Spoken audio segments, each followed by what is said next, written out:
it's just like, again, I think it's hard to, like, in the modern context, appreciate albums like this that just existed, that you would kind of have and drive around with and have, and you would get kind of into, because that's just, like, I feel bad, like, Teen Idols would never get a shot, like, in the streaming era, because, like, you Oh, could just one listen million to the other percent. stuff that you're a little more attached to. But this just sounds like stuff that was just in your CD changer that you threw on Yep. because you were in the mood for some punk, and there was so much stuff that sounded, again, just like this. Really feels like 1999.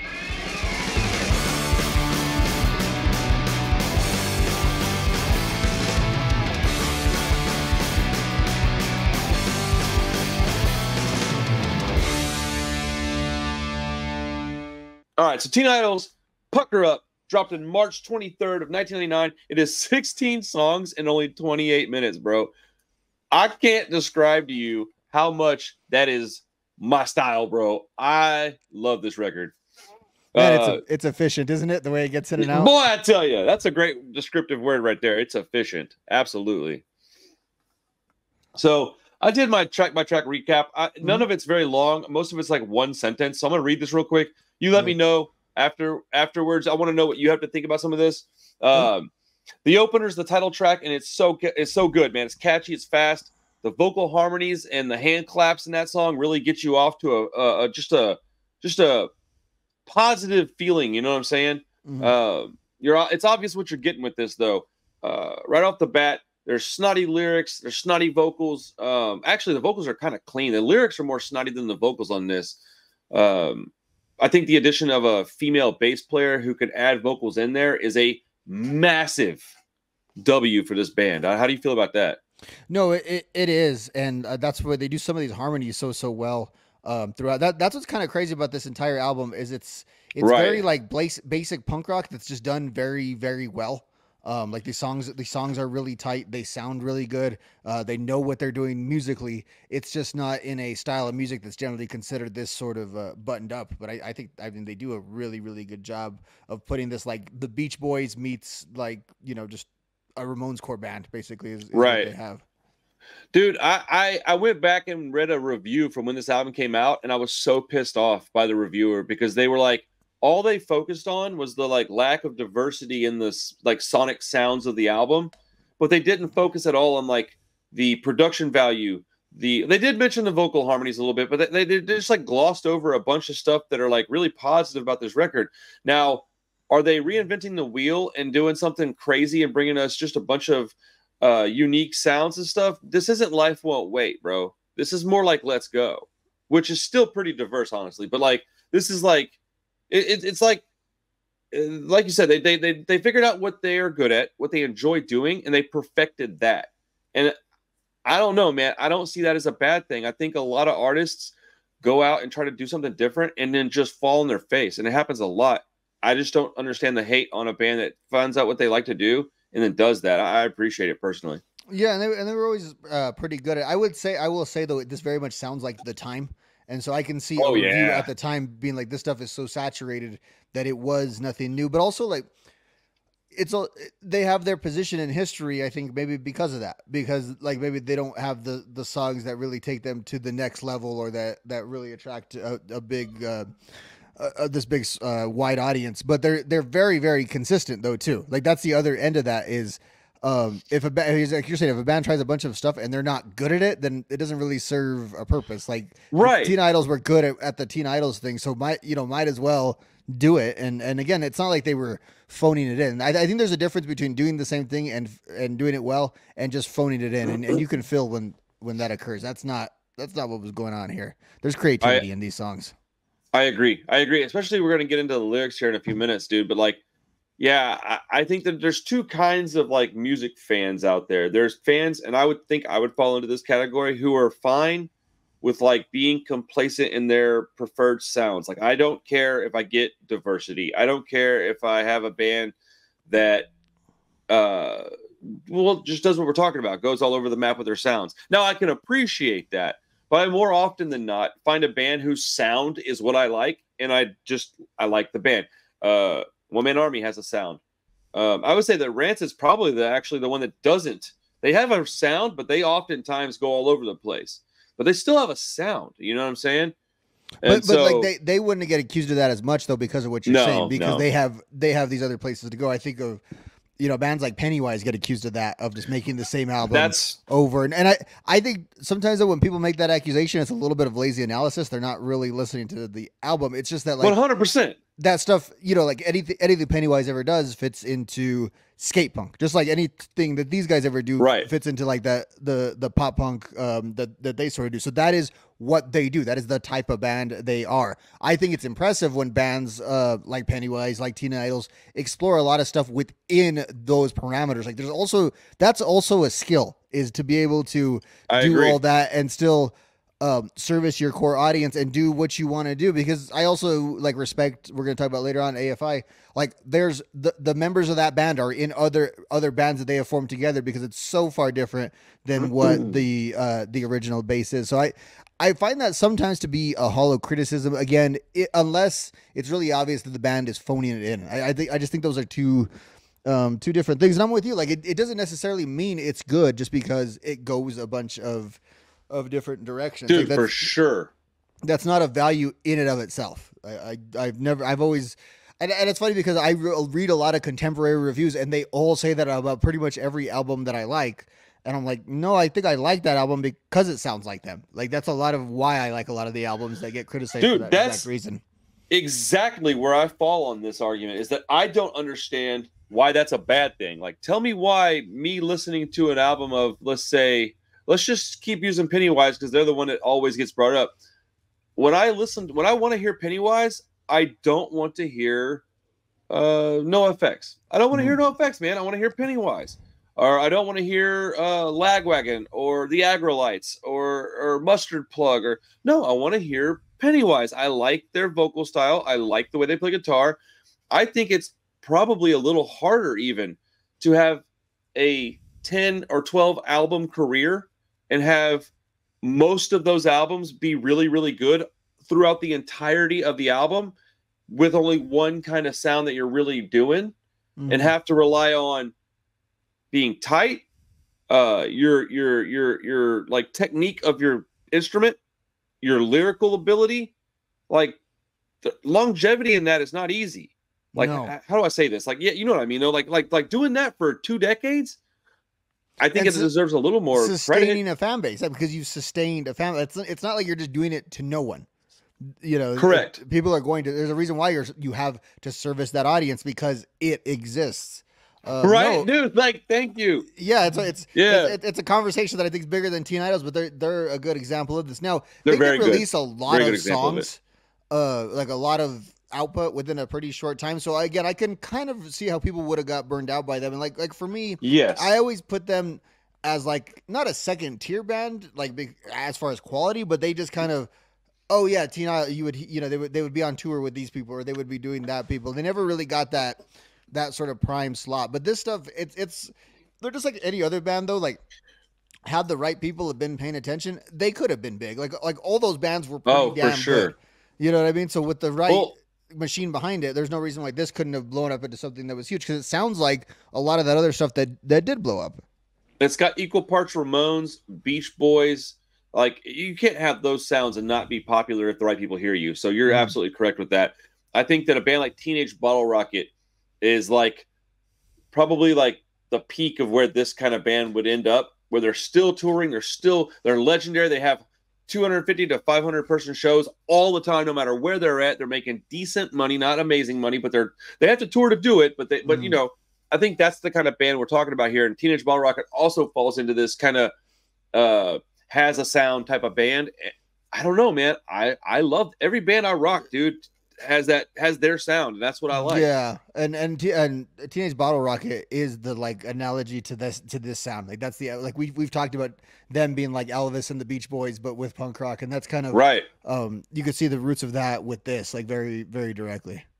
I think this band, the only reason that they didn't have quite as much what's the word I'm looking for here, like potential, is because they were even more niche, because they had like the greaser look and they had very specific topics that they were talking about, whereas a band like Teenage Bottle Rocket, or there's like regular ass dudes, and then they also talk about everything from Kiss to skateboarding. So There is that, but yeah, this band is great. This album is fantastic. So we go to the next song called "Her Only One."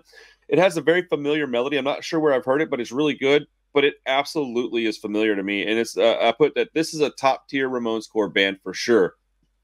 Then we go into Test Tube Teens. That is a wild song, dude. But like, listen to the words, man. It's kind of crazy, man. Some of the stuff that they talk about in this album makes more sense now, and it makes you go, ooh. Now, when it came out, I was probably like, oh, that's funny.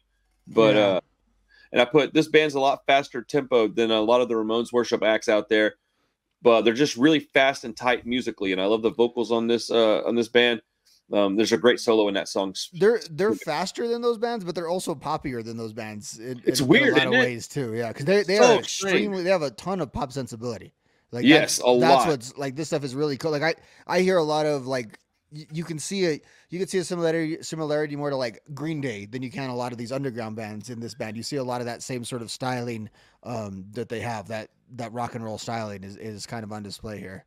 Definitely agree. And they were on Honest Dons, which isn't a very big label. I'd love to talk to one of these guys one day. Is that the Fat Records off label? I think it is, dude. I know that the Fat Records bands that are like equipped for fat, like yeah, because I think the Real McKenzies were on Honest Dons as well, if I'm not mistaken. I think so. Yeah. But whatever though. I thought it was a cool label. And then we go to the next song, Insanity Plea. Clever lyrics, more great vocal melodies. They weren't reinventing the wheel here, but super high quality music like we've been talking about. Social Distortion and Screeching Weasel's Love Child. The female vocal really adds a lot of flavor to this, in my opinion. Really good quality recording and production as well. Yeah, dude, this is Social Distortion and Screeching Weasel. Just blah, blah, blah, blah. Here you go. And then we got After that, we got Skinflint, which is a very strange title. I think the real score here with this album is the lyrical content. On the surface, it's like goofy greaser types with let's see, what did I write? I mistyped something. Well, it is what it is. This one showcases the fact that you come here for the rhythm and melody, but you stay for the substance. This song was oddly mature for this band. It was very, very good. I think that's something that needs to be talked about a little bit, is that this band, when you go below the surface of the lyrical content, you scratch a little bit below that, you start to see a lot of maturity, a lot of like intelligence, I'll say. Maybe not maturity, but like knowledge and smarts. It's just packaged in like a silly way. Yeah, they're bright people, man. Because then we get songs like "She's a Poser." So the whole album, I gotta interject real quick. The whole album just goes from like a pretty good to like, I love this little stretch we get on starting with "She's a Poser," because the next 4 songs all go in completely different. To that point of the diversity, they actually all go in completely different directions. The next 4 songs are the perfect example of that. It's funny because I actually notated that too. So we got "She's a Poser," and then I put, with all the scene drama going on right now, this is a pretty funny song to me. I put, it's great though, and I imagine a little tongue in cheek. I think so. I can't tell. I'm not really sure. I couldn't get a grip on it with just a couple listens. What do you think? You think they're being like really blunt and straightforward, or is it a little like? I don't know, because I don't know much about them. Right. But they have such a silly vibe to them. I don't think they took themselves that seriously. So I kind of it's very Bouncing Souls-ish in the way they kind of present a lot of the stuff. So then the next song's called 20 Below, and that one sounds like a darker version of like MXPX, dude. Yeah, that's like not a ballad, but I put on here like a minor chord, like sad boy song. Well, it is like a ballad kind of, but it's sped up. It's like a doo-woppy, like sing it to your girl outside in the rain, but like 4x the speed. Yeah. But I put, it's really good. The female vocals actually the female vocals actually being a chorus. This one's more dynamic than the rest of the record. It really makes this one stand out. These songs are short and to the point, and I absolutely love it. If they would have ever had like a hit from this album, like that one could have been it. I think that's like a song that could have been that really would have fit into a lot of like that Warped Tour stuff. 100%, dude. 100%. And then we have Cynical Fool. And I just put, oh man, this one has Pennywise feels. Yeah, I have written down here, cool skate vibe is exactly what I have. And it had that guitar, had that just shredding sort of, just that kind of chainsaw of that style. And with that, specifically Pennywise, like with that sort of urgent kind of, like it feels like that foreboding kind of tone that they would do. It sounds The only other band that does that sometimes that's even remotely as good at it as Pennywise is NoFX. They Mhm. sometimes have stuff where I go, "Oh, that sounds like Pennywise," but they've both been around for so long Yeah, that and it's I feel like the No Effects. It almost goes back to our earlier conversation. They do a lot more stuff though to to get to that point where I think right, Pennywise is a little more like this, where it's really just a couple of guitar chords that are creating, which is probably like my favorite old time sound in music is whatever that is. Like I just love that. right, So, you know, that's like dude, for I could sure, die just listening to that old like that could just be like the background music of my life. It's just that type of guitar just going as I'm just walking places. dude, 100%, man. We have Historian. I actually kind of want to hear your thoughts on this song. I put any song with a solo in it from this band stands out, and that's a good thing. This album is so dang good. Yeah, so I talked about this run on the record. This is the one I think sounds a little out of place. I don't like it as much as the other ones, and I just think it's what it's surrounded by for me more so Right. Don't you hate than it that? itself. Yeah, You because I'm get like judging a it. B plus song surrounded by a bunch of A plus songs, and you're like, well, now the Yeah, B plus sounds like a C. yeah, But whatever though. Uh I said a virtual loser. I said this one smells like AOL. and I have written down like a poppy Bad Religion song from like Bad Religion Yeah, on like yeah, Atlantic. yeah. Like I feel like they would have had a song like that. Like it's they Bad Religion was never quite this outwardly poppy, but this song has a very Bad Religion kind of vibe to it. I didn't think about that until you mentioned it, but you're right, man. For sure. I put great song and great lyrics. While dated, this is simultaneously very relevant, and I just think that's so hilarious. There's a lot of references on this album that feel very like dated or like not date like naive. Like it's like, oh, this music was recorded in a different world than what we live in now. That's a trip For to think sure. about. Absolutely, man. Absolutely. And then we only got a few left. We got Been Mm, So Far. Not a lot to say about this one. I like it, but it's kind of a filler song in my opinion. Not a skip, but it doesn't stand out to me really. But it's a decent enough song. yeah. Big Girl Now, honestly, a little strange lyrically. Otherwise, pretty solid. I don't understand that song at all. That's the one Yeah. song on the record that I was like, I guess. Kind of another one that had a bit of that Bouncing Souls vibe to it. Okay, I can see that. You Yeah, I can know. see that. I just thought like a bunch of dudes talking about stuff from a girl's perspective when they have a girl in the band doesn't make sense to me. Yeah, it's a little odd. It's very strange. Now and Then is the second to last song. Really good vocal performance on this one. A little solo in the song. Great layered vocal melody. I like the lyrics too. Very relatable. I think that song should have been the last song of the album, personally. Mm, I can But the see that. album's really short, anyways. My lesson, I just wrote, "Yep, wrapped up a great album." Like, so It's just like again, I think it's hard to like in the modern context appreciate albums like this that just existed that you would kind of have and drive around with and have and you would get kind of into because that's just like I feel bad like Teen Idols would never get to shot like in the streaming era because like you oh, could just one listen to million the percent. other stuff that you're a little more attached to. But this just sounds like stuff that was just in your CD changer that you threw on Yep. because you were in the mood for some punk, and there was so much stuff that sounded again just like this. Really feels like 1999 when you just think of like. I think people have a hard time conceptualizing what like the idea of underground pop punk. Like people don't realize Yeah. that was like Yeah, a because they think thing, of you it know? as having to be popular. And I'm like, Yeah. no. No, there was Pop is the whole sound. like there was a lot of what people considered underground music or pop or like underground music or punk that was not that dissimilar than the stuff you heard on the radio. It's just the stuff you heard on the radio happened to have major label support, but it didn't Yep. musically sound drastically different. And those scenes were cool. Like there was a lot of different like scenes that were around and they would intersect sometimes with these other ones. And I don't know, man. It's just Well, yeah, I don't even know if there's. I'm trying to go like an old man rant here about how good it used to be or something, but I do feel something of I is lost. definitely oh no, I definitely have fond memories of the good old days. I think that this band is one that will get lost in the shuffle, especially now.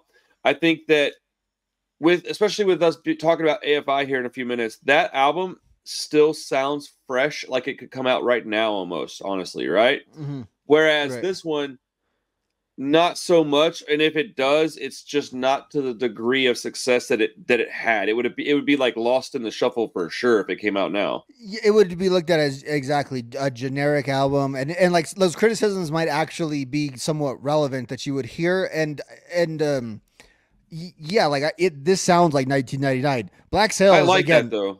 Yeah, and there's nothing wrong with that. Black Sails, as you said, came out in 1999. Could have come out in 2004. Could have come out today. Weird, That's like man. a little bit. That's the both the type of band, and I think there's a certain depth of quality and recording quality and like there's a lot of factors that go into stuff being like Yes. absolutely timeless, and Well, it's that's very why. multidimensional. It's not something you could just be like, "Oh, this is why." There's a lot of reasons why. It's a very layered. It's an onion, man. You start peeling back the layers, talking about it, you figure out a lot of stuff. Yeah, and it's always hard with punk rock because so much of having to remember is you have to dig out these gems, and it's One like hundred it's percent. hard to keep that history because like it's just not as convenient as keeping the stuff that's top of mind. It's right there on the algorithm that YouTube is just kind of feeding to you, and just keep listening Well, to the that's same five bands over and over again. I really love that you pointed that out because that's exactly why I do what I do, man. I like so my Sunday night stream has changed a little bit, right? I Mhm. used to just like whatever I wanted to listen to, I listened to it on there. And I just got tired of looking for new music and I started thinking like, you know what? What I want to do is I want to showcase something that isn't getting attention anymore for whatever reason. Maybe it's old, maybe it's just there's too much new crap out. So this Sunday I went and listened to Pistol Grip with the whole album. Oh wow. And so now we're going to showcase an album on every Sunday night stream. Well, that's going to keep this stuff alive, man. If I don't do it like that, this stuff just falls by the wayside. It just goes away. And I don't want that, man. There's too much great music that's already out there. I don't need new music necessarily. I'll take it, but I want to remember the stuff that was great when we were kids, man, because it was great. It wasn't just good back then. It was good. And, if we don't keep talking about this stuff, it does get lost. At least I think so. Yeah, and I think because it had value and it still has value and it's One million important, and percent have value. um, there's a lot of learning about how other bands got to where they are. So I just think there's and look, culturally it was important. Like that, like pop punk and punk rock has mattered to like Oh, to so much, a dude. lot of stuff, to a lot of other pieces of culture. Even if punk rock itself has never been the thing that you're gonna say Well, is the dominant part, but a lot of stuff you see borrows heavily from it. look at like, we even have somebody like Pink, who is a worldwide super megastar, getting songs written for her by one of the most punk rock dudes that ever live. Mm-hmm. And Blink 182, Green Day, all these bands, people can say whatever they want about them. I don't care. I don't necessarily think that they're punk rock either, but they definitely draw from it. Don't tell me they don't. That's stupid. And so, yeah, man, this stuff is very important to popular culture. It's very important to, well, especially folks like us, Yeah, and to indie culture generally. Like I think Yes. in today's day and age, indie culture has a sort of like gentrified kind of thing to it, where it's like it's Yeah. like rich people who go to like record shops and buy this thing and do. Look at the fests, Yeah, I know 500 bucks for a ticket. that's yeah, that's exactly what it is. But like punk rock created its own kind of fan culture and DIY culture that a lot of these other things that went going on like DIY didn't used to get applied to things other than punk rock. Like I feel like DIY was a punk rock term, maybe not necessarily, but that's the only time you ever I heard it. still feel like it is. And but now it's come out to the world, and I love how much of the world sometimes has caught up to punk rock, like the way everyone does podcasts themselves, everyone does their independent media themselves, like the thing that survived That's was kind of very the punk punk rock rock. model. Yeah, that's kind of wild that like there's all these manifestations of punk rock and so much parts of our society apart just from the influence of the music itself, Dude, I love it, man. has tons of influence too. Like there's not a lot of rock music that comes after like 1974 that doesn't owe like something to the Ramones or something to. If you look at all Oh, the bro. major trends in rock, they're all just how they interpreted punk and added other stuff to it. That is every evolution of rock. Like rock itself kind of got as far as it could throughout the 70s, and then you bring in punk, and it is punk that deals with like the techno stuff. And it is when you look at like 80s hair metal was a form of punk mixed with other forms of metal. Thrash metal is punk and metal. Grunge Thrash metal is specifically, dude. Look at Kerry King and Slayer. yeah, that was they loved the UK stuff. They loved the Motorhead. They wanted the speed of punk with the sort of vibe of the metal bands. Like punk is so influential, really. And you look at indie music and all that stuff. The core of all of that is punk, and it's Yeah. bands like Teen Idols and stuff. You see like part of that like foundation is built off of. I don't know why we're doing this punk rock podcast. We're just talking about how much we love punk and the idea of it, but it really. It's because we got to like hammer it home, because that's why, again, stuff like Teen Idols is worth talking about, and like its place in history sort of being put out there. I mean, why would we put so much time and energy into collecting the stuff, going to these shows, going to these festivals, whatever, man, going to Vegas to go visit a museum, if it wasn't important, right? And there is no other scene like punk. We've established that. There's no genre like this. Nothing exists where I could talk to somebody like Aaron Micolo. In the metal world, that wouldn't happen. I couldn't talk to somebody like David Tejas in another genre. That guy's too famous for another genre. They like? There's no pop star of his level that would talk to me. Like, it's wild, dude. Yeah, and that's the appeal of it, though, too. Is that 100%. sort of excess? Like, absolutely. You kind of always thought you could be that guy that you're seeing right there, because he's not that much different from you. Whereas these other genres of music, the performers are almost treated in this like deified fashion, where they're like this godlike figure that you're going there to worship. Yep.